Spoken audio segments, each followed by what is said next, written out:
Hello dear student, how are you. स्वागत है आप सभी का आपके अपनी YouTube channel Rahul Commerce Academy में। तो 2025 में जो एग्जाम होने वाला है उसमें 90% लाने के लिए हम लोग प्रिपरेशन स्टार्ट कर चुके हैं, जिसमें हम आप लोगों को आपके सभी सब्जेक्ट्स का test series 100 most important objective question का टेस्ट सीरीज लेकर के आएंगे, जिसमें हम आप लोगों को economics, English, accountancy, business study, entrepreneurship, BMT, आपके जितने भी सब्जेक्ट्स हैं उन सारे सब्जेक्ट्स का 100 मोस्ट इंपोर्टेंट ऑब्जेक्टिव क्वेश्चंस लेकर के आएंगे, जिससे हम लोगों का 90% लाने का जो एम है वो एम बहुत ही आसानी से पूरा हो जाएगा। और टोटल आपका ये जो सेट होगा वो टोटल आपका 3 से लेकर के 5 सेट आएगा, यानी सभी सब्जेक्ट का 100 मार्क्स का आपका 5-5 सेट आप लोगों के लिए लेकर के आएंगे। और यहाँ से अगर आप इन सभी सेट्स को करते हो, हम जो मॉडल पेपर्स करवा रहे हैं वो सब करते हो, मैराथन क्लास अटेंड करते हो, मेरा वन शॉट वीडियो देखते हो, तो बिलीव मी आपका सभी सब्जेक्ट्स में आपका 90% मार्क्स आपका कहीं नहीं जाने वाला है। फिर चाहे आपका कोई भी सब्जेक्ट्स है, आपको उसमें परेशान होने का कोई भी ज़रूरत नहीं है। तो चलो आओ वीडियो को स्टार्ट करते हैं और आज से हम लोग कंटिन्यू इकोनॉमिक्स का 100 टेस्ट सीरीज करने वाले हैं, जिसमें इकोनॉमिक्स का पार्ट ए पार्ट बी को मिला करके टॉप 100 एमसीक्यू क्वेश्चन हम आप लोगों को करवाएंगे और टोटली आप लोगों का 3 से लेके 5 सेट आएगा। इसके बाद model paper, previous year question paper और महामैराथन क्लास, इतना कर लेने से भाई आपका प्रॉब्लम खत्म। फिर चाहे आप बिहार बोर्ड के स्टूडेंट है, झारखंड बोर्ड के स्टूडेंट है, यूपी बोर्ड के स्टूडेंट है, आपको इकोनॉमिक्स में कोई भी डाउट नहीं होने वाला है। चलो आप स्टार्ट करते हैं इकोनॉमिक्स का। ये हम लोगों का पहला क्वेश्चन जो स्क्रीन पे दिख रहा है। अगर आपको ऑब्जेक्टिव के अलावे सब्जेक्टिव करना है तो सब्जेक्टिव का माइक्रो और मैक्रो यानी व्यष्टि और समष्टि अर्थशास्त्र के सभी चैप्टर का वन शॉट वीडियो हम आप लोगों को हिंदी इंग्लिश में पढ़ा चुके हैं। उन सब का लिंक ऊपर आई बटन में आ जाएगा, वहां से आप देख लेना। इकोनॉमिक्स के अलावे अगर आपको कोई सब्जेक्ट का previous year question paper, model paper करना है तो उन सब का प्लेलिस्ट भी आपको वीडियो में पिन कर देंगे, वहां से जाकर के आप देख सकते हो। चलो आओ स्टार्ट करते हैं हम लोग। तो ये हम लोगों का पहला क्वेश्चन है, अच्छा से समझना, बहुत इजी से आसान शब्दों में समझाएंगे। बोल रहा है व्यष्टि अर्थशास्त्र में निम्नलिखित में से किसका अध्ययन किया जाता है। बोल रहा है which of the following is studies under micro economics, यानी जब हम लोग व्यष्टि अर्थशास्त्र पढ़ते हैं, माइक्रो इकोनॉमिक्स पढ़ते हैं, तो किस चीज का हम लोग स्टडी करते हैं। तो व्यष्टि अर्थशास्त्र में हमको पता है हम लोग व्यक्तिगत इकाई का भी अध्ययन करते हैं, व्यक्तिगत फार्म का भी अध्ययन करते हैं, साथ ही साथ हम लोग व्यक्तिगत उद्योग का भी अध्ययन करते हैं। यानी इसका राइट आंसर हो जाएगा मेरा ऑप्शन नंबर डी। एक माइक्रो इकोनॉमिक्स में हम लोग इंडिविजुअल फैमिली का भी स्टडी करते हैं, इंडिविजुअल फार्म का भी स्टडी करते हैं, इंडिविजुअल इंडस्ट्री का भी स्टडी करते हैं। यानी इसका राइट आंसर होगा ऑल ऑफ दिस। इन सभी का स्टडी हम लोग माइक्रो इकोनॉमिक्स में यानी समष्टि व्यष्टि अर्थशास्त्र में करते हैं। ठीक है। अब आते हैं क्वेश्चन नंबर 2 पे। देखो क्वेश्चन नंबर 2 पे बोल रहा है हम लोगों को, क्वेश्चन नंबर 2 पे हम लोगों को बोल रहा है सीमित साधन एवं असीमित आवश्यकता का विचार किसने दिया। Who gave the concept of limited resources and unlimited wants, यानी किसने कहा था। जो भी हम लोगों का अर्थशास्त्र का जो भी विचारधारा है उसमें से सीमित साधन और असीमित आवश्यकताओं का जो विचारधारा था वो रॉबिन्सन ने दिया था। यानी कि प्रॉब्लम ऑफ स्कैर्सिटी के बारे में किसने बताया था, रॉबिन्स ने बताया था। एडम स्मिथ ने क्या कहा था, एडम स्मिथ ने कहा था कि अर्थशास्त्र धन का विज्ञान है, economics is a wealth of science. ठीक है। मार्शल ने कहा था कि अर्थशास्त्र मानव कल्याण से संबंधित है, मार्शल ने कहा था कि वेलफेयर रिलेटेड डेफिनेशन मार्शल ने दिया था। ठीक है। और सैमुअल्सन ने जो है वो ग्रोथ रिलेटेड डेफिनेशन उन्होंने दिया था। आई बात समझ में। अब आते हैं क्वेश्चन नंबर 3 पे। देखो 3 नंबर पे बोल रहा है हम लोगों को उत्पादन के निम्नलिखित में से कौन से घटक हैं। विच of the following is factor या फैक्टर्स ऑफ प्रोडक्शन। तो उत्पादन का घटक भूमि उत्पादन का घटक होता है, श्रम भी उत्पादन का घटक है, पूंजी भी उत्पादन का घटक है। यानी राइट आंसर होगा अप्रोक्स सभी, यानी कि लैंड हो गया, लेबर हो गया। इसके बाद हम लोगों का ये जो कैपिटल है, कैपिटल भी होता है। तो राइट आंसर होगा हम लोगों का option number D, all of these. ठीक है। चलो आगे बढ़ते हैं। नेक्स्ट क्वेश्चन नंबर 4 बोला गया है सबसे पहले माइक्रो शब्द का प्रयोग करने वाला है। The word micro is firstly used by, सबसे पहले माइक्रो शब्द का प्रयोग किसने किया था। तो हम सबको पता है अर्थशास्त्र को माइक्रो और मैक्रो यानी कि व्यष्टि और समष्टि अर्थशास्त्र में किसने बांटा था, रेगनर फ्रिस ने बांटा था। तो सबसे पहले माइक्रो वर्ड का यूज भी जो है वो रेगनर फ्रिस ने ही किया था। ठीक। आगे क्वेश्चन नंबर 5 माइक्रोज जिसका अर्थ होता है छोटा, निम्न में से कौन सा शब्द है। Micros which means small belong to, micros जिसका मतलब छोटा होता है वो शब्द किस शब्द से मिलके बना है? तो माइक्रो शब्द की उत्पत्ति जो है वो ग्रीक भाषा से हुई है। याद रखना माइक्रो वर्ड कहाँ से आया है? ग्रीक वर्ड से आया है। तो इसका राइट आंसर होगा आपका ऑप्शन नंबर बी। ठीक है? चलो आगे आते हैं क्वेश्चन नंबर 6 पे। बोला गया है निम्नलिखित अर्थशास्त्रियों में से कौन कल्याणवादी विचारधारा के नहीं है? Which of the following is not a welfare economist, यानी जो वेलफेयर रिलेटेड डेफिनेशन जो दिया गया था, यानी कल्याणवादी विचारधारा जो अर्थशास्त्र का दिया गया था, इन चारों में से किसने उस परिभाषा को नहीं बताया था? यानी इन चारों में से कौन वेलफेयर रिलेटेड डेफिनेशन को नहीं बताया था? तो राइट आंसर होगा जे बी से। ये जो जे बी से थे, ये इकोनॉमिक रिलेटेड या वेलफेयर रिलेटेड डेफिनेशन इन्होंने नहीं दिया था। ठीक है? आगे आते हैं क्वेश्चन नंबर 7 पे। अर्थशास्त्र की केंद्रीय समस्या है। बोला गया है the central problem of an economy is. तो हम सबको पता है ना, एक अर्थशास्त्र की 3 प्रमुख केंद्रीय समस्या है। सबसे पहला होता है क्या उत्पादन करे, दूसरा होता है कैसे उत्पादन करे और तीसरा होता है उत्पादित वस्तुओं का वितरण कैसे हो, यानी किसके लिए करे। तो इसका राइट आंसर होगा ऑप्शन नंबर डी। हम सबको पता है central problem of an economy होता है what to produce, how to produce, whom to produce, इसीलिए इसका राइट आंसर होगा ऑप्शन नंबर डी। ठीक है? आगे नेक्स्ट आते हैं क्वेश्चन नंबर 8 पे। बोल रहा है किस अर्थव्यवस्था में निजी एवं सार्वजनिक क्षेत्र का सह अस्तित्व होता है?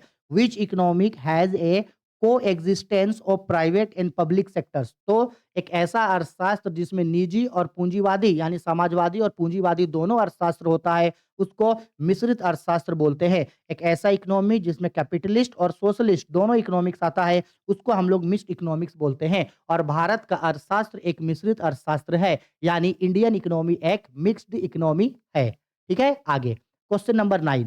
किस अर्थव्यवस्था में कीमत तंत्र के आधार पर निर्णय लिए जाते हैं? In which economy decision are taken on the basis of price mechanism. तो हमेशा याद रखना कीमत के आधार पे हमेशा पूंजीवादी अर्थव्यवस्था काम करता है। हमेशा प्राइस डिटर्मिनेशन जो होता है वो कैपिटलिस्ट इकोनॉमिक्स में होता है। ठीक है? आगे नेक्स्ट आते हैं क्वेश्चन नंबर 10। उत्पादन संभावना वक्र का ढाल गिरता है। Most important question. The slope of a production possibility curve falls. हम सबको पता है ना प्रोडक्शन पॉसिबिलिटी कर्व यानी उत्पादन संभावना वक्र का जो ढाल होता है वो इस तरीके से होता है। ठीक है? यहाँ पे 0 होता है, ये x होता है हम लोगों के लिए और ये हम लोगों का क्या होता है y। तो उत्पादन संभावना वक्र का जो ढाल है वो मूल बिंदु की ओर कैसे होता है? तो मूल बिंदु की ओर ये याद रखना सबसे पहले मूल बिंदु की ओर नतोदर होता है और ये ऊपर से नीचे बाएं से दाएं की ओर गिरता है। ऊपर से नीचे, तो इसका राइट आंसर होगा ऊपर से नीचे यानी फ्रॉम टॉप टू बॉटम। और ये कैसे होता है? कॉनकेव होता है। याद रखना नतोदर होता है, कॉनकेव होता है उत्पादन संभावना वक्र। ठीक है? 11 नंबर। उपभोक्ता व्यवहार का अध्ययन किया जाता है। Consumers behaviour is studies under. तो भाई उपभोक्ता यानी एक पर्सन है, एक कंज्यूमर है और एक कंज्यूमर के बारे में, एक व्यक्ति के बारे में हमेशा सूक्ष्म अर्थशास्त्र यानी कि इंडिविजुअल चीजों के बारे में हमेशा माइक्रो इकोनॉमिक्स में पढ़ा जाता है। ए इसका राइट आंसर है। ठीक है? चलो आगे आते हैं। गोसेन का प्रथम नियम कौन सा है? एच गोसेन जो थे उन्होंने 2 महत्वपूर्ण नियमों को बताया था। सबसे पहला सीमांत उपयोगिता ह्रास नियम, ये गोसेन का प्रथम नियम था और सम सीमांत उपयोगिता का नियम ये गोसेन का दूसरा नियम था। तो क्वेश्चन में पूछ रहा है गोसेन का प्रथम नियम, तो गोसेन का प्रथम नियम था सीमांत उपयोगिता ह्रास नियम। ठीक है? याद रखोगे इसको? हाँ, याद रखना। Which is the first law of Gaussian? तो गोसेन ने 2 लॉ दिया था। सबसे पहले law of diminishing marginal utility, ये गोसेन का फर्स्ट लॉ है और लॉ ऑफ इक्यू मार्जिनल यूटिलिटी ये गोसेन का सेकंड लॉ है। तो क्वेश्चन में पूछा है गोसेन का फर्स्ट लॉ, तो फर्स्ट लॉ होगा law of diminishing marginal utility. ठीक है? आगे 13 पे बोल रहा है बजट रेखा दर्शाता है। Budget line indicates. एक जो बजट रेखा होता है वो क्या दिखाता है? तो बजट रेखा हमेशा एक मूल्य अनुपात यानी कि बजट लाइन हमेशा प्राइस रेशियो को बताता है और हम आप लोगों को चैप्टर 3 पढ़ाते समय ग्राफ में इस चीज को अच्छा से समझाए थे। ठीक है? आगे आते हैं क्वेश्चन नंबर 14।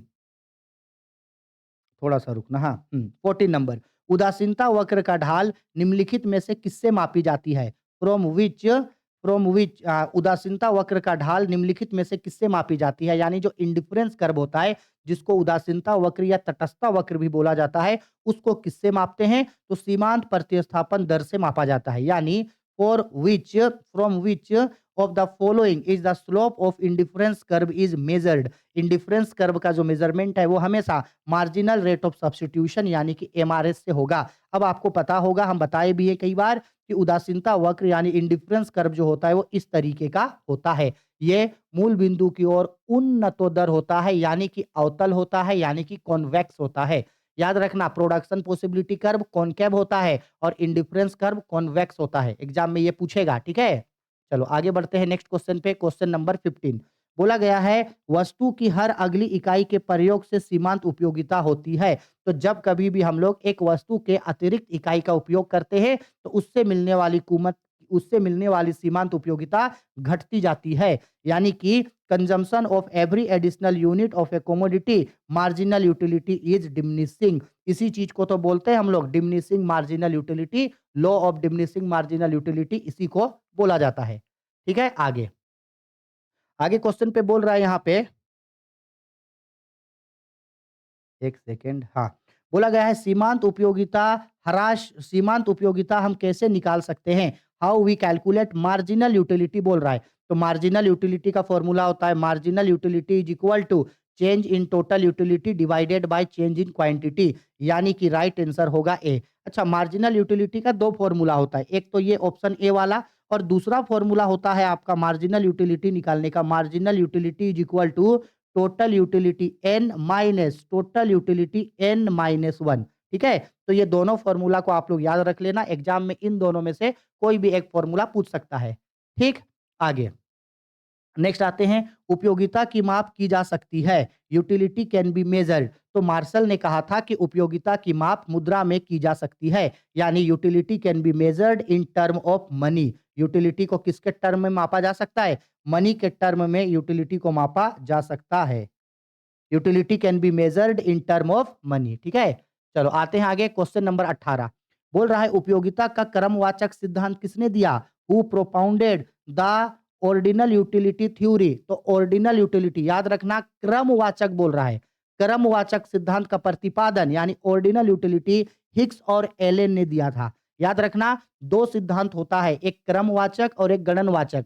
गणनवाचक सिद्धांत मार्शल ने दिया था। मार्शल ने कौन सा सिद्धांत दिया था?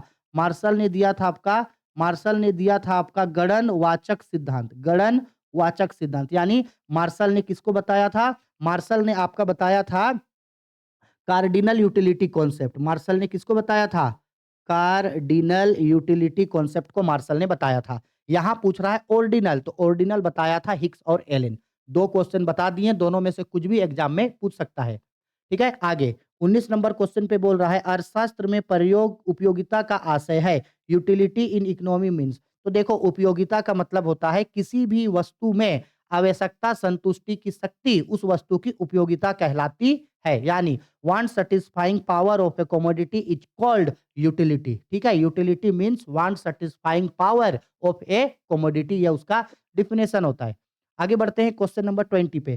कुल उपयोगिता जब स्थिर होती है तब सीमांत उपयोगिता होती है। When total utility is fixed marginal utility is. देखो, टोटल यूटिलिटी यानी कि कुल उपयोगिता, मार्जिनल यूटिलिटी यानी कि सीमांत उपयोगिता, इन दोनों में 3 रिलेशन होता है।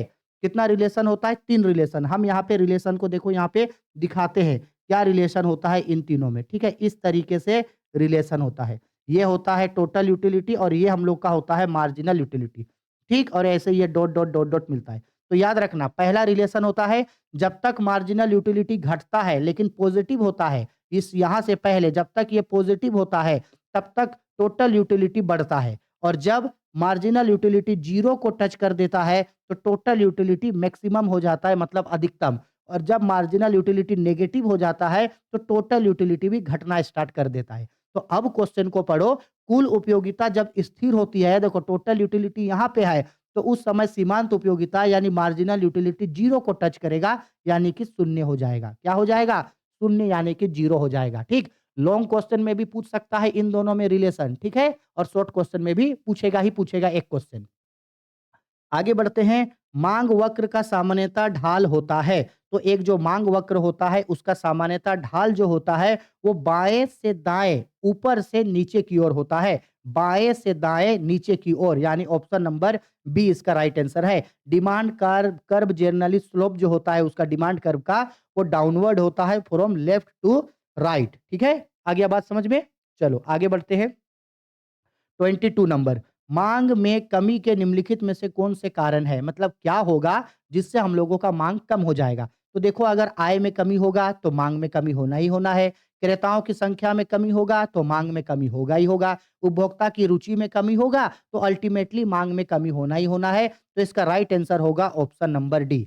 Which of the following is a reason of fall in demand? क्या होगा जिससे डिमांड कम हो गया? Fall in income, income decreases then demand will be decreases. Fall in numbers of buyers, जब बायर्स घटेगा तो डिमांड भी घट जाएगा। Fall in taste of consumers, जब कंज्यूमर्स का टेस्ट घटेगा तो उसका डिमांड भी घट जाएगा। तो इसका राइट आंसर होगा ऑप्शन नंबर डी। ठीक है, चलो आगे बढ़ते हैं। क्वेश्चन नंबर 23, ऐसी वस्तुएं जिनका एक दूसरे के बदले प्रयोग किया जाता है कहलाता है। तो कोई भी ऐसा वस्तु जिसको एक दूसरे के बदले प्रयोग किया जाता है, मतलब या तो ये सामान लो नहीं तो ये नहीं लेना है तो इसके बदले तुम ये सामान ले सकता है, तो ऐसे वस्तुओं को प्रतिस्थापन वस्तुएं कहा जाता है। जैसे चाय और कॉफी, अगर आपको चाय पीना है तो चाय पियो, नहीं तो आप कॉफी पियो। तो ये दोनों कौन सा वस्तु है? प्रतिस्थापन वस्तु।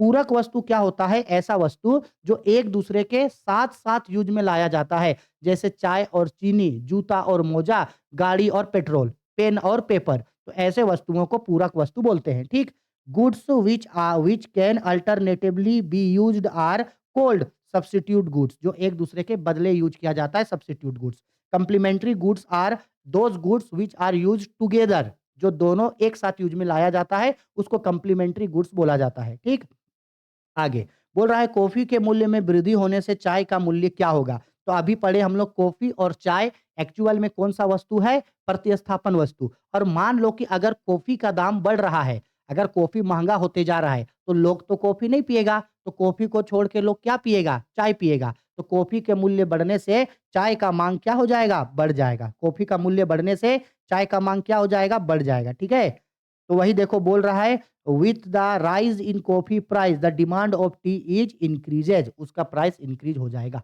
25 नंबर, निम्न में स्थापन वस्तुओं का उदाहरण है। देखो स्थानापन्न वस्तु अभी बताए एक दूसरे के बदले यूज होगा। देखो चाय और कॉफी पूरक वस्तु है, चाय और चीनी बोल रहा है, ये कौन सा वस्तु है? पूरक वस्तु है, पूरक। जूता और जुराब यानी जूता और मोजा ये भी पूरक वस्तु है एक दूसरे का।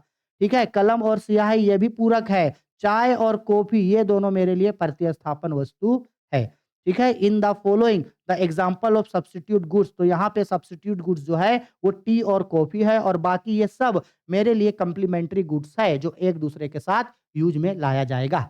आगे आते हैं क्वेश्चन नंबर 26, विलासिता की वस्तुओं की मांग है, यानी एक जो विलासिता की वस्तुएं होती है उसका जो मांग होता है वो पूर्णतः लोचदार होता है, यानी अत्यधिक लोचदार होता है। उपभोक्ता की आय बढ़ने या घटने से या वस्तु के मूल्य बढ़ने या घटने से इसके मांग में बहुत जल्दी परिवर्तन आ जाता है। Luxury goods the demand is highly elastic. ठीक है, प्राइस बढ़ने या घटने से उसका डिमांड तुरंत चेंज हो जाता है। आगे आते हैं, इकाई से कम मांग की लोच को निम्नलिखित में से कौन व्यक्त करता है? इकाई से कम, इसका मतलब है कहाँ ना के बराबर चेंजेज आएगा, यानी कि कीमत उसका बढ़ रहा है घट रहा है लेकिन उसका मांग में ना के बराबर परिवर्तन आएगा, तो ये आवश्यक वस्तुओं में होता है। Which of the following shown elasticity less than one, एक से कम इलास्टिसिटी किसमें होगा? तो देखो एक से कम जो इलास्टिसिटी होता है मेरा, एक सेकेंड देना, हाँ।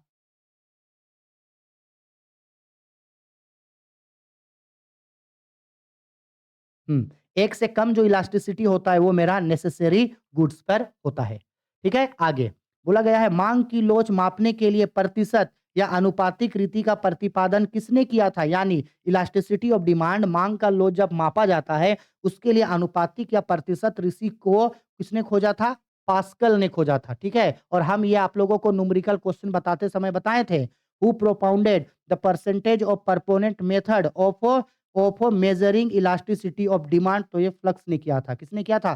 फ्लक्स ने। आगे मांग की लोच कितने प्रकार की होती है? तो मांग की लोच 5 प्रकार की होती है। How many types of elasticity of demand has? तो इलास्टिसिटी ऑफ डिमांड जो होता है वो आपका 5 प्रकार का होता है। Elasticity of demand are basically 5 types. ठीक है?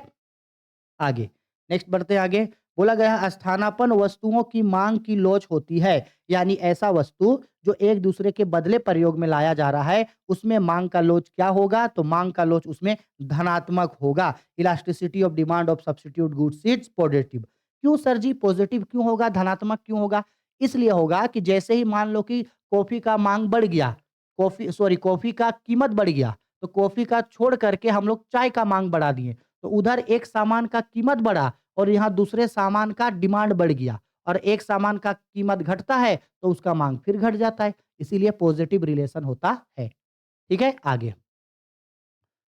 नेक्स्ट क्वेश्चन में बोल रहा है यदि उपभोक्ता की आय में वृद्धि से वस्तु एक्स की मांग कम हो जाती है तो वस्तु एक्स होगी। यानी उपभोक्ता का आय बढ़ गया लेकिन कीमत पैसा वो ज्यादा कमा रहा है। जब उसके पास पैसा कम था तो वो उन सामानों को खरीदता था और जैसे ही उसके पास ज्यादा पैसा हो गया वो उस सामान को खरीदना छोड़ दिया। इसका मतलब है वो किस तरीके का सामान था? इसका मतलब है वो गिफिन वस्तुएं था, यानी वो घटिया वस्तु था।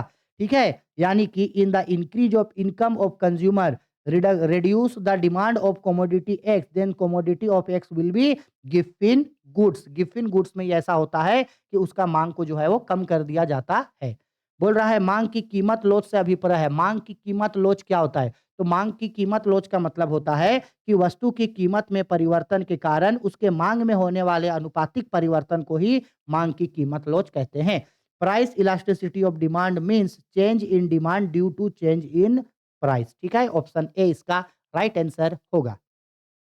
33 नंबर उत्पादन फलन में उत्पादन किसका फलन है? यानी उत्पादन फलन में एक जो उत्पादन होता है वो उत्पत्ति के साधनों का फलन होता है। In production function, production is the function of factors of production. इसका फंक्शन होता है। ठीक है? आगे बोल रहा है दीर्घकालीन उत्पादन फलन का संबंध निम्न में से किससे होता है? यानी जब हम लोग दीर्घकाल में उत्पादन करेंगे तो दीर्घकालीन उत्पादन फलन का संबंध पैमाने के प्रतिफल से होता है। Long run production function is related to which of the following? तो लॉन्ग रन प्रोडक्शन फंक्शन जो है ये रिलेटेड होता है आपका law of return to scale. ठीक है?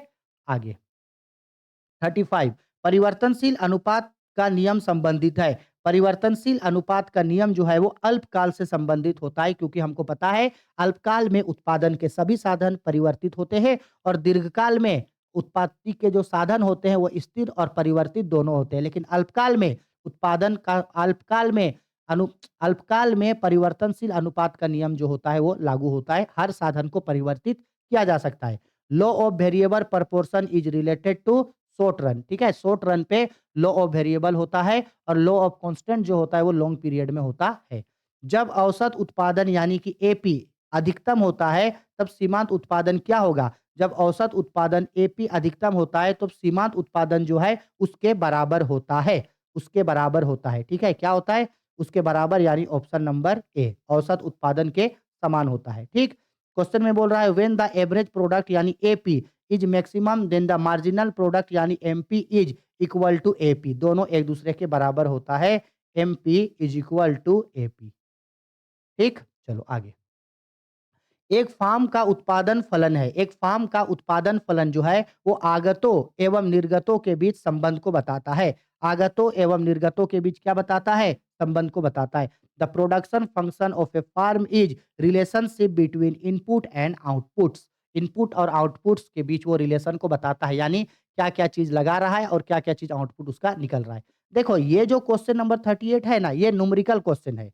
क्या क्वेश्चन है? न्यूमेरिकल। तो इसको हम लोग थोड़ा-सा अच्छा से करते हैं। हालाँकि इस टाइप का क्वेश्चन हम आप लोगों को ये चैप्टर जब पढ़ा रहे थे उत्पादन लागत, प्रोडक्शन फंक्शन, उस समय हम आप लोगों को बताए थे। देखो कुछ नहीं बोल रहा है कि जब हम लोग मान लो कि 100 यूनिट्स का जब प्रोडक्शन कर रहे हैं तो उसका टोटल फिक्स्ड कॉस्ट जो है वो ₹30 के हिसाब से है और उसके बाद एवरेज वेरिएबल कॉस्ट जो है वो ₹3 करके है, तो हमको टोटल कॉस्ट निकालना है। अच्छा, अगर हम लोग अभी टोटल कॉस्ट निकालने चलेंगे, तो हमको पहले ये बताओ कि कॉस्ट कितना लग रहा है? तो देखो एवरेज टोटल कॉस्ट का फ़ॉर्मूला होता है ना आपका, total cost is equal to total fixed cost, total cost is equal to total fixed cost plus total variable cost होगा। तो बताओ यहाँ पे टोटल जो हम लोगों का फिक्स्ड कॉस्ट है वो कितना रुपया करके है, 30 रुपया पर यूनिट है, प्लस टोटल वेरिएबल कॉस्ट कितना करके है, 3 रुपया पर यूनिट। तो टोटल जो कॉस्ट हुआ वो 33 रुपया हुआ। यानी कि अगर एक सामान बनाएँगे तो उसका टोटल कॉस्ट है 33 रुपया। और बताओ टोटल कितना यूनिट्स बना रहे हैं हम लोग? टोटल हम लोग बना रहे हैं यहाँ पे 100 यूनिट। तो अगर हम लोग 33 रुपया उसका टोटल कॉस्ट पड़ा और एक सामान का 33 रुपया है और 100 सामान हम लोग बना रहे हैं, तो कितना रुपया पड़ेगा ये? ये पड़ेगा हम लोगों का 1 मिनट, थोड़ा-सा गलत बता दिए। 1 सेकंड रुकना, 1 सेकंड, 1 सेकंड। देखो यहाँ पे थोड़ा-सा क्या गलती कर दी हम लोग, 1 मिनट रुकना। 1 सेकंड देना। हाँ, थोड़ा इरेज़ करते हैं इसको। थोड़ा-सा यहाँ पे हम लोग गड़बड़ा गए। यहाँ पे क्वेश्चन में साफ-साफ बोला था ना भाई कि 100 यूनिट्स में जो टोटल फिक्स्ड कॉस्ट है ये तो 30 रुपया है। भाई फिक्स्ड कॉस्ट तो फिक्स रहता है ना। Total cost is equal to total fixed cost plus total variable cost. तो भाई फिक्स्ड कॉस्ट तो कांस्टेंट है 30 रुपया, तो फिक्स्ड कॉस्ट तो 30 रुपया है प्लस वेरिएबल कॉस्ट ना 3 रुपया करके है, तो वेरिएबल कॉस्ट चेंज होगा ना। 100 यूनिट है कितना करके? 3 रुपया करके है। ठीक है? तो टोटल फिक्स्ड कॉस्ट तो 30 रुपया है, वो तो नहीं बदलने वाला है। टोटल वेरिएबल कॉस्ट 3 रुपया के हिसाब से 300 यूनिट का हो गया 300 रुपया। तो ये टोटल कितना बन जाएगा? 330 बन जाएगा, ठीक है? थोड़ा-सा हम उसको कैलकुलेशन में गलत किए हैं। देखो, टोटल फिक्स्ड कॉस्ट 30 रुपया है, तो फिक्स्ड कॉस्ट तो नहीं बदलेगा, वो तो उतना ही रहेगा। वेरिएबल कॉस्ट ना बदलेगा, वेरिएबल कॉस्ट 1 यूनिट का है 3 रुपया और भाई टोटल कॉस्ट जो प्रोडक्शन हुआ है वो टोटल 100 यूनिट है, तो टोटल वेरिएबल कॉस्ट हुआ 300 रुपया प्लस 30 रुपया जो है वो टोटल फिक्स्ड कॉस्ट का है, तो जोड़े तो 330 रुपया हो गया। आया समझ में? इंपॉर्टेंट क्वेश्चन है, इसको करना अच्छा से। आगे, औसत लागत वक्र का आकार होता है। औसत लागत वक्र का आकार यू आकार का होता है। क्या होता है? यू आकार का होता है, ठीक है? हम लोग का the slope of average cost curve is U shape, इस तरीके से होता है ये, यू आकार का इस तरीके से होता है, ठीक है? आगे, 40 नंबर क्वेश्चन में हम लोगों को पूछ रहा है निम्नलिखित में से कौन-सा कथन सही है? Which of the following statement is true? तो देखो यहाँ से जो है वो डी नंबर ऑप्शन सही है, क्योंकि average cost is equal to एक average fixed cost plus average variable cost होता है। Option D is a right answer, ठीक है? फॉर्मूला है। आगे आते हैं क्वेश्चन नंबर 41, मौद्रिक लागत में निम्नलिखित में से किसे सम्मिलित किया जाता है? हम लोग मौद्रिक लागत में अव्यक्त लागत को भी शामिल किया जाता है, सामान्य लाभ को भी शामिल किया जाता है, व्यक्त लागत, इन तीनों ही जोड़ के मौद्रिक लागत बनता है, तो ऑप्शन डी राइट आंसर होगा। Which of the following is including in monetary cost? तो इम्प्लिसिट कॉस्ट हो गया, नॉर्मल प्रॉफिट हो गया या एक्सप्लिसिट कॉस्ट हो गया, ये सबको शामिल किया जाता है। ऑप्शन डी इसका राइट आंसर होगा। ठीक है, आगे 42 नंबर पे आते हैं।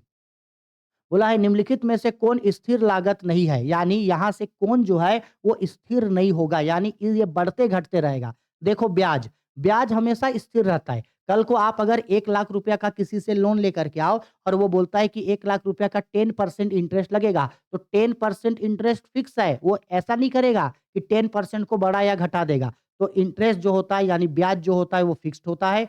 बीमा पर प्रीमियम, इंश्योरेंस प्रीमियम ये भी फिक्स्ड होता है। ये भी क्या होता है हम लोगों के लिए? फिक्स्ड होता है।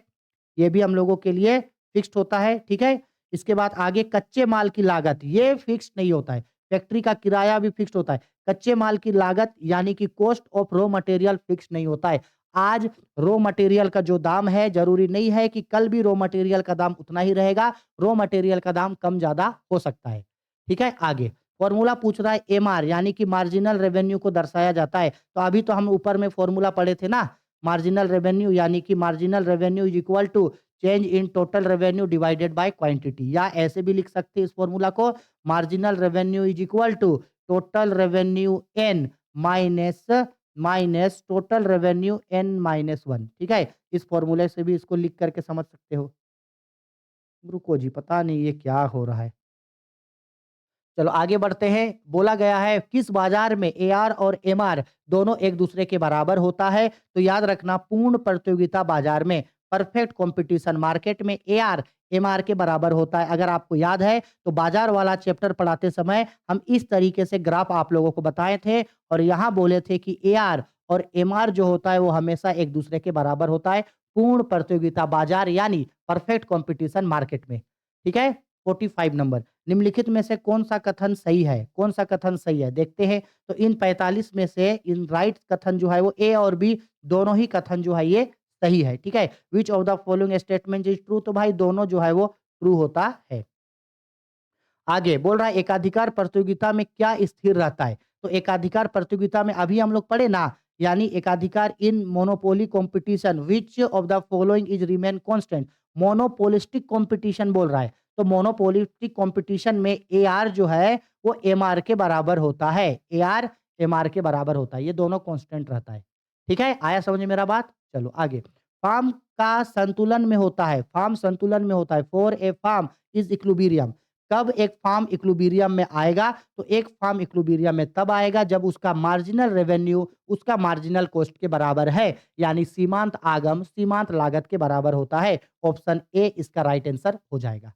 आगे बढ़ते हैं क्वेश्चन नंबर 48। उत्पादक संतुलन की निम्नलिखित में से कौन सी रीतियां हैं? यानी अगर हमको किसी उत्पादन का संतुलन निकालना है तो इन दोनों में से कौन सा रीति है? तो ये दोनों रीति जो है वो उत्पादक संतुलन निकालने के लिए यूज किया जाता है। Which is a method of producers equilibrium. तो ये दोनों ही जो मेथड है वो प्रोड्यूसर इक्विलिब्रियम में यूज किया जाता है। आ गया समझ में? आगे आगे आते हैं क्वेश्चन नंबर 49 पे।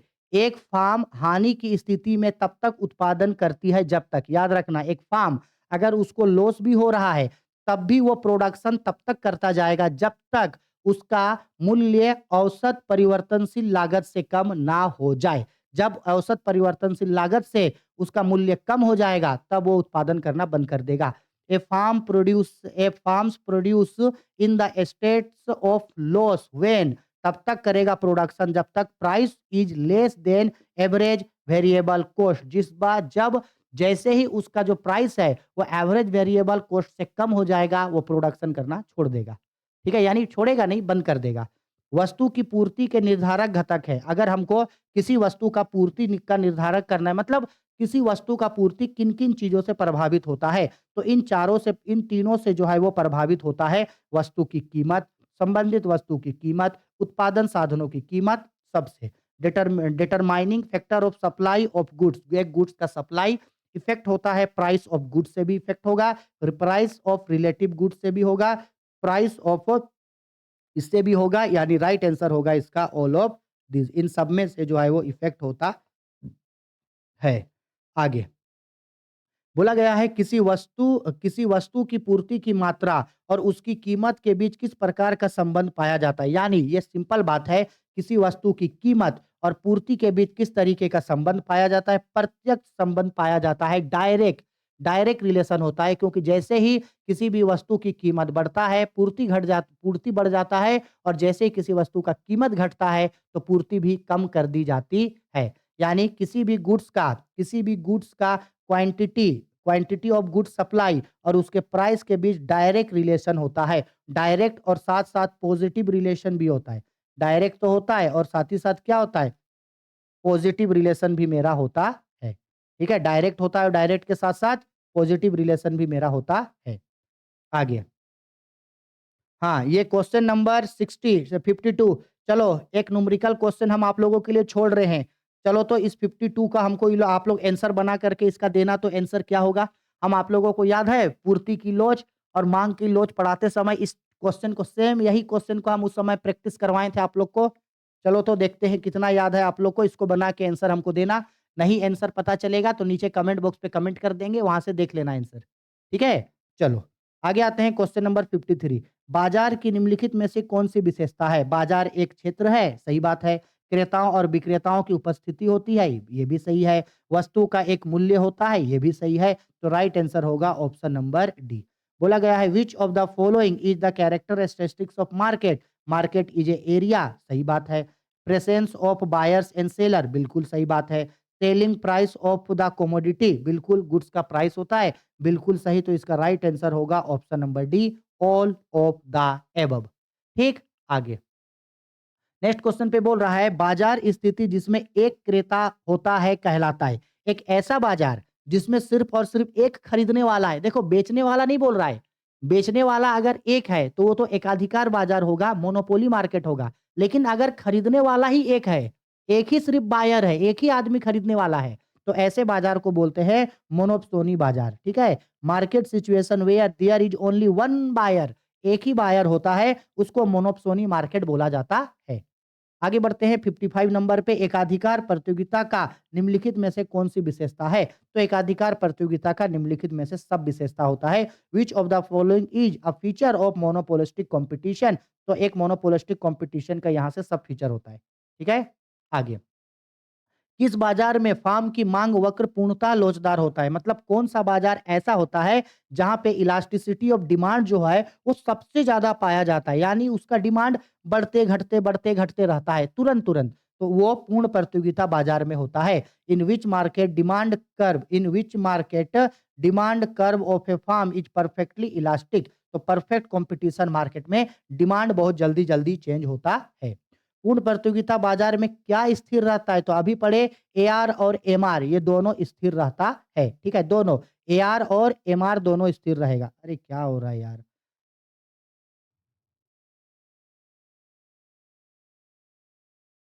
देखो क्या बोल रहा है, which of the following remains constant in the perfect competition? तो परफेक्ट कंपटीशन में एआर और एमआर दोनों कांस्टेंट रहेगा।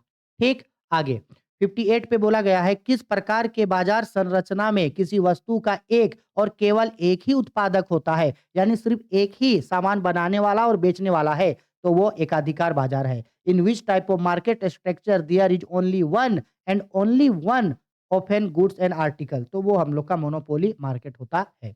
आगे बोल रहा है, पूर्ण प्रतियोगिता बाजार में सभी फार्म किस प्रकार की वस्तुओं का उत्पादन करती है? तो पूर्ण प्रतियोगिता बाजार में सभी फार्म जो है वो एक समान वस्तुओं का उत्पादन करता है। ठीक है, what types of goods do all firm produce in perfect competition market? तो वो हम लोग का होमोजीनियस प्रोडक्ट का प्रोडक्शन करता है। और वस्तु विभेदीकरण ये होता है हम लोगों का एकाधिकार बाजार में। वस्तु विभेदीकरण कहाँ पाया जाता है? एकाधिकार बाजार में। इसका मतलब है डिफरेंशिएट गुड्स कहाँ पाया जाता है? ये हम लोग का पाया जाता है मोनोपोली मार्केट में। मोनोपोली मार्केट में ये पाया जाता है। ठीक है? क्या हो रहा है पता नहीं ये। चलो आगे। नेक्स्ट क्वेश्चन पे बोल रहा है, संतुलन कीमत का निर्धारक घटक कौन-सा है? तो याद रखना, किसी भी वस्तु का कीमत का निर्धारण वस्तु की माँग और वस्तु की पूर्ति पर निर्भर करती है। यानी ऑप्शन सी राइट आंसर है। Which factor determines equilibrium price? तो प्राइस डिटरमिनेशन वहाँ होता है जहाँ डिमांड और सप्लाई एक दूसरे को काटता है, और ये बात मार्शल ने कहा था। किसने कहा था? मार्शल ने कहा था। ठीक?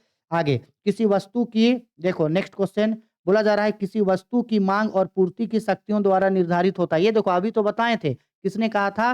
मार्शल ने कहा था। Who said price is determined by both demand and supply forces? तो ये किसने कहा था? ये बात मार्शल ने कहा था। ठीक, 62 बोला गया है, कीमत उस बिंदु पर निर्धारित होता है जहां जहां किसी वस्तु की मांग और उस वस्तु की पूर्ति एक दूसरे के बराबर हो। Option number C. Price of a commodity is determined at a point where demand of a commodity and supply of a commodity is equal to each other. Option C right answer. 63 मांग में परिवर्तन के निम्नलिखित में से कौन सा कारण है? यानी कि क्या ऐसा होगा जिससे मांग आपका परिवर्तन हो जाएगा? या तो आपका मांग बढ़ जाएगा या घट जाएगा। तो इनमें से सब कारण है। Which of the following is a reason of change in demand? तो चेंज इन डिमांड का इनमें से सारा रीजन होता है। आगे नेक्स्ट क्वेश्चन पे आते हैं। बाजार मूल्य पाया जाता है, तो बाजार मूल्य हमेशा अल्पकालीन बाजार की दशा में पाया जाता है। आज बाजार में जो वस्तु का कीमत है, जरूरी नहीं है कि वो कीमत आपको कल भी मिलेगा। बाजार में वस्तु का कीमत अल्पकाल के लिए होता है और वो परिवर्तनशील होता रहता है। Market price is found in short period market के लिए होता है। ठीक, आगे अति अल्पकाल में पूर्णता होगी। अति अल्पकाल में हमेशा जो है वो हर चीज पूर्णतः लोचदार होती है। अति अल्पकाल में हर चीज पूर्णतः क्या होती है? लोचदार होती है। In a very short period supply will be perfectly elastic. पूर्ति क्या होता है? हमेशा पूरा इलास्टिक वाला होता है। मांग अधिक की स्थिति में होती है जब, देखो मांग अधिक इसका मतलब है कि जब कभी भी किसी भी वस्तु की पूर्ति की तुलना में वस्तु का मांग अधिक हो जाए, यानी सप्लाई कम हो रहा है, डिमांड बहुत ज्यादा है, तो उसी को बोला जाता है अधिक मांग। ठीक है, क्या ज्यादा होने से मांग की मात्रा, अधिक की मांग कब होगी? जब पूर्ति की तुलना में मांग कम होने पे पूर्ति की तुलना में मांग आपूर्ति की तुलना में मांग अधिक होने पर। ठीक है? चलो, तो एक्सेस डिमांड कब होगा? When demand is higher than supply. ठीक है? आगे बोला गया है नेक्स्ट क्वेश्चन पे, साधन कीमत निर्धारण के निम्न में से घटक है। साधन कीमत निर्धारण जो है वो कैसे होता है? तो साधन कीमत निर्धारण सबके द्वारा होता है। विच इज या are the component of factor या फैक्टर्स प्राइस डिटर्मिनेशन, तो इन सबके द्वारा प्राइस जो है वो तय होता है। ठीक है? आगे समष्टि अर्थशास्त्र की निम्नलिखित में से कौन सी सीमाएं है? जब हम लोग कभी भी समष्टि अर्थशास्त्र के बारे में पढ़ते हैं तो यहाँ से कौन-सा समष्टि अर्थशास्त्र में ध्यान रखा जाता है? तो ये दोनों चीज़, ठीक है? ये दोनों चीज़ ध्यान में रखा जाता है। Which of the following is limitations of micro economics, तो यहाँ से दोनों रूल लागू होता है। आगे रोजगार सिद्धांत का संबंध है। एक जो रोजगार का सिद्धांत जो होता है उसका संबंध किससे होता है? तो रोजगार का सिद्धांत, क्योंकि देखो रोजगार एक व्यक्ति को तो नहीं देंगे, रोजगार तो पूरे समाज को देना है, रोजगार तो पूरे देश का देना है। तो जब पूरे अर्थशास्त्र के बारे में, संपूर्ण अर्थशास्त्र के बारे में पढ़ते हैं तो उसको समष्टि अर्थशास्त्र में पढ़ते हैं। तो रोजगार का सिद्धांत जो है वो समष्टि अर्थशास्त्र में आता है। ठीक है? Employment theory is related to एक मैक्रो इकोनॉमिक्स, किससे रिलेटेड होता है? मैक्रो इकोनॉमिक्स से रिलेटेड होता है। ठीक है? आगे समष्टि अर्थशास्त्र अध्ययन करता है। समष्टि अर्थशास्त्र किसका अध्ययन करता है? पूर्ण रोजगार का, सही बात है। समग्र कीमत स्तर का, सही बात है। सकल राष्ट्रीय उत्पाद का, सही बात है। तो राइट आंसर होगा इसका option number D. Macro economics studies full employment, aggregate price level, gross national product, तो सबके बारे में स्टडी किया जाता है मैक्रो इकोनॉमिक्स में। ठीक है? आगे स्टॉक के अंतर्गत निम्न में से कौन सा शामिल है? स्टॉक और प्रवाह याद है? स्टॉक और प्रवाह मैक्रो इकोनॉमिक्स का चैप्टर नंबर 1 बहुत डिटेल्ड में अच्छे तरीके से समझाए थे ना इसको। स्टॉक और प्रवाह, स्टॉक के अंतर्गत यहाँ से क्या आता है? तो देखो इन चारों का चारों ही जो है वो स्टॉक कहलाता है। जो स्टॉक होता है ये तीनों का तीनों स्टॉक कहलाता है। ठीक है? निम्नलिखित में से कौन सा समष्टि अर्थशास्त्र की विषय वस्तु नहीं है? यानी यहाँ से कौन मैक्रो इकोनॉमिक्स में, व्यष्टि अर्थशास्त्र में, यानी सॉरी समष्टि अर्थशास्त्र में नहीं आता है। तो देखो मांग जो है, राष्ट्रीय आय आता है, विदेशी विनिमय आता है, सार्वजनिक व्यय आता है। कौन नहीं आता है? मांग का नियम, क्योंकि मांग का नियम व्यष्टि अर्थशास्त्र में आता है। ये बोल रहा है समष्टि में, तो समष्टि में ये नहीं आएगा। ठीक? Which of the following is not a subject matter of macro economics, तो लॉ ऑफ डिमांड जो है वो मैक्रो इकोनॉमिक्स में नहीं आता है, क्योंकि law of demand micro economics में जाता है। ठीक?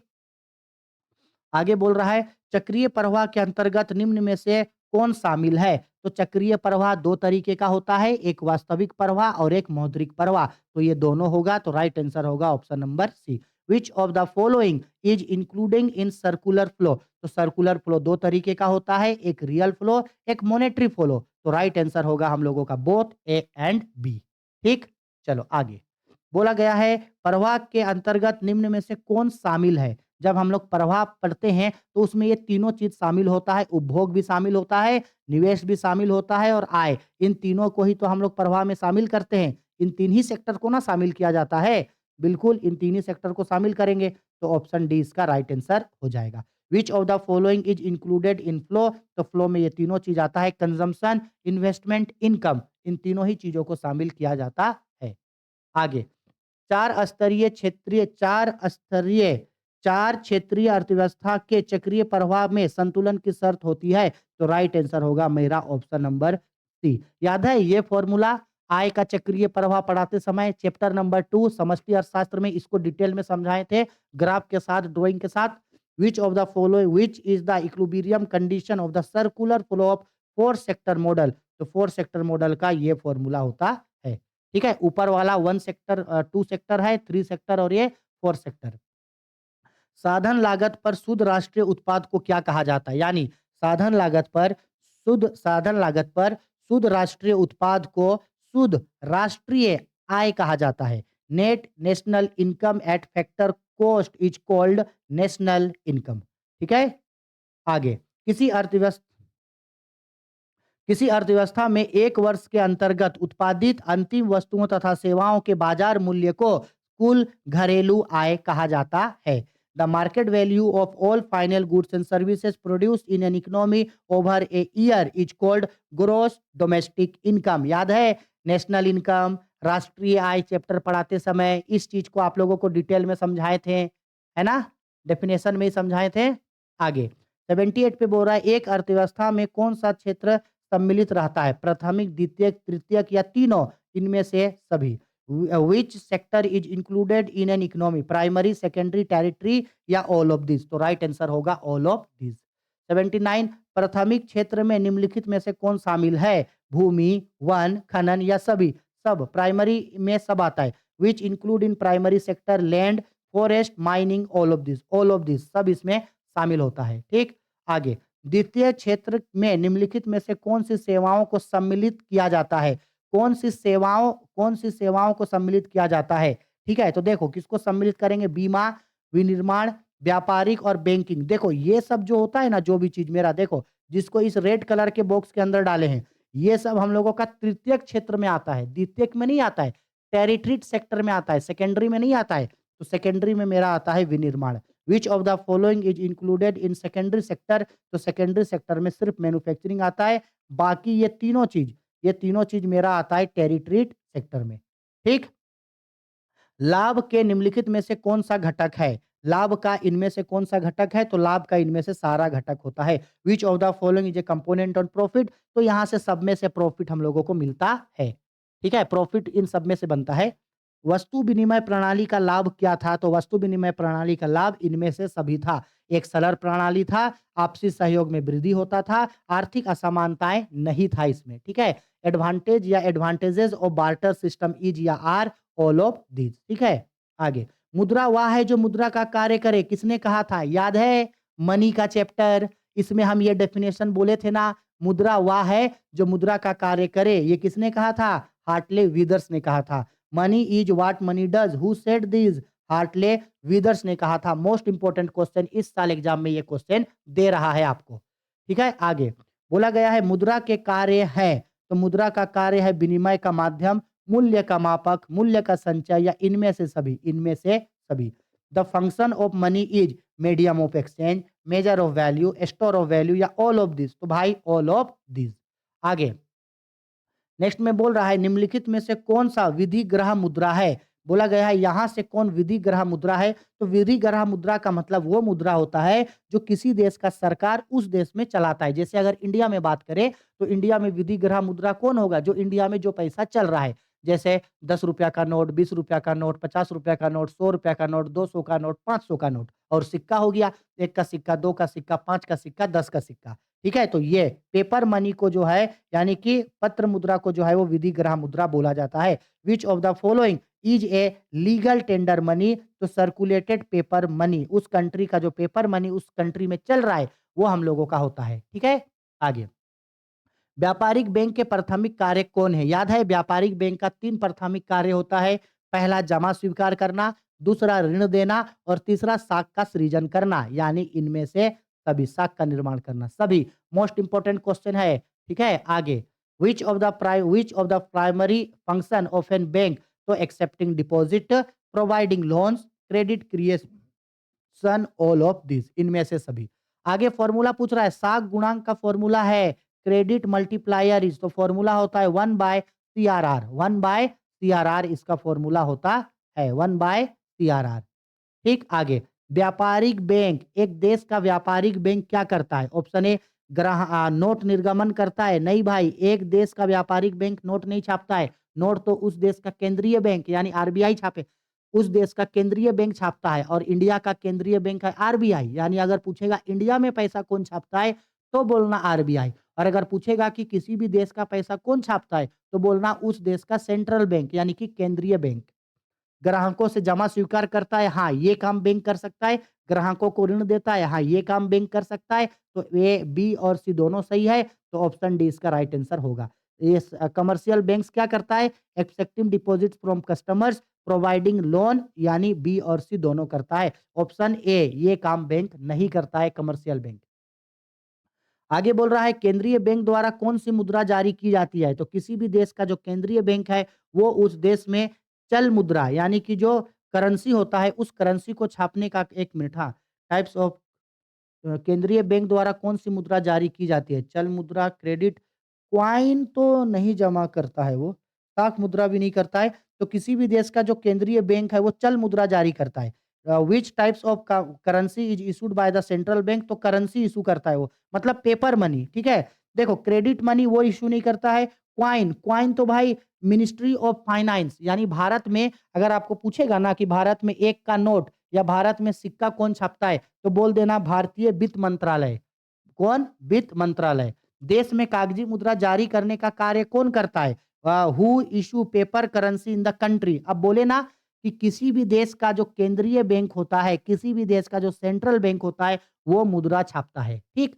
लेकिन अगर यही क्वेश्चन को पलट के देता कि भारत में पेपर मनी कौन छापता है, कागज मुद्रा भारत में कौन छापता है, तब आप बोलना आरबीआई। लेकिन यहाँ तो इंडिया के बारे में नहीं पूछ रहा है ना भाई, इंडिया के बारे में पूछता तब आरबीआई लिखते हैं, नहीं तो फिर केंद्र सरकार सॉरी केंद्रीय बैंक छापता है। आगे बोल रहा है निम्न में से कौन साख नियंत्रण की गुणात्मक विधि है? साख नियंत्रण का गुणात्मक विधि जो है वो है उपभोक्ता साख पर नियंत्रण।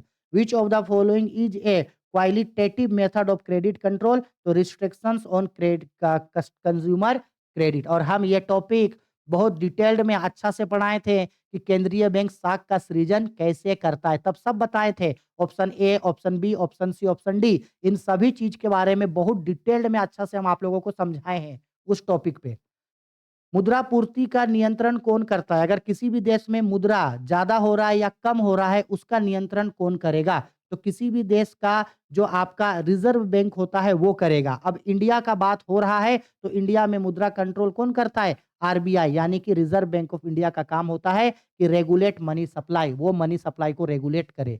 93 पे बोल रहा है साख मुद्रा का विस्तार है जब सीसीआर, साख मुद्रा का विस्तार कब होता है? अगर केंद्रीय बैंक को ये लगता है कि जो कमर्शियल बैंक के पास जो पैसा है वो पैसा बहुत कम है, तो केंद्रीय बैंक क्या करता है? क्रेडिट कंट्रोल रिजर्व को कम कर देता है। क्या कर देता है? कम कर देता है, यानी कि घटा देता है। Credit money is increased when CRR is falls, CRR को कम कर देगा तो बैंकों के पास ज्यादा क्रेडिट मनी आ जाएगा। ठीक है, हम समझाए थे इसको। आगे, नरसिम्हा समिति का संबंध किससे है? नरसिम्हा समिति का संबंध बैंक में सुधार से है। और नरसिम्हा कमेटी का गठन 1991 को हुआ था। बोला गया है with which Narasimha committee is regulated to, ये बैंकिंग रिफॉर्म से रेगुलेट है। 1980 में कुल कितने बैंकों का राष्ट्रीयकरण किया गया था? तो 1980 में भारत में कुल 6 बैंकों का राष्ट्रीयकरण हुआ था। ठीक है, यानी how many banks are were nationalized in 1980, तो टोटल 6 बैंकों का नेशनलाइजेशन हुआ था। बोला गया है महामंदी किस वर्ष आई थी? तो महामंदी 1929 में आया था। The great the great depression कैब्स इन विच ईयर, ये आया था 1929 को। आगे, आय एवं उत्पादन के संतुलन स्तर पर सामूहिक मांग में वृद्धि होने पर किसमें वृद्धि होगा? तो राइट आंसर होगा हमारा ऑप्शन नंबर डी, इनमें से सभी। Which increase due to increase in aggregate demand of equilibrium level of income of production, तो यहाँ से सब एम्प्लॉयमेंट भी बढ़ेगा, प्रोडक्शन भी बढ़ेगा, एम्प्लॉयमेंट भी बढ़ेगा, रोजगार, उत्पादन, आय, ये सब में वृद्धि होगा। आगे, किन्स का गुणात्मक सिद्धांत निम्न में से किसके बीच संबंध बताता है? तो किन्स का जो गुणात्मक संबंध है वो निवेश और आय के बीच संबंध को बताता है। ठीक है, Keynes multiplier theory establish relationship between which of the following, तो वो इन्वेस्टमेंट और इनकम के बीच रिलेशन को बताता है। राजकोषीय नीति के अंतर्गत किसे शामिल किया जाता है? तो राजकोषीय नीति के अंतर्गत सबको शामिल किया जाता है। सार्वजनिक आय, करारोपण, सार्वजनिक ऋण, इनमें से सबको शामिल किया जाता है। ठीक है, which of the following include in fiscal policy, तो फिस्कल पॉलिसी में सब आता है। Public expenditure, taxation, public debts, all of these.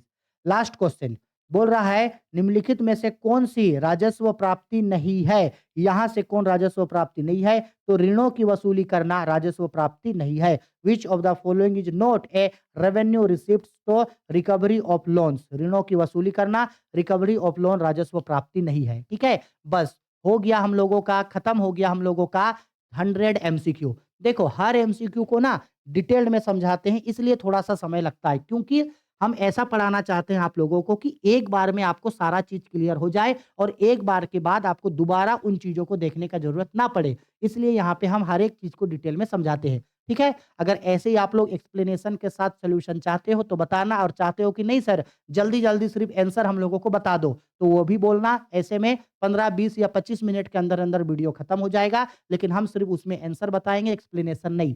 मेरा सजेशन होगा भले आप 1 घंटा वीडियो देखो, लेकिन 1 घंटा वीडियो आप ऐसे देखो कि आपको कोई भी दोबारा डाउट ना रहे।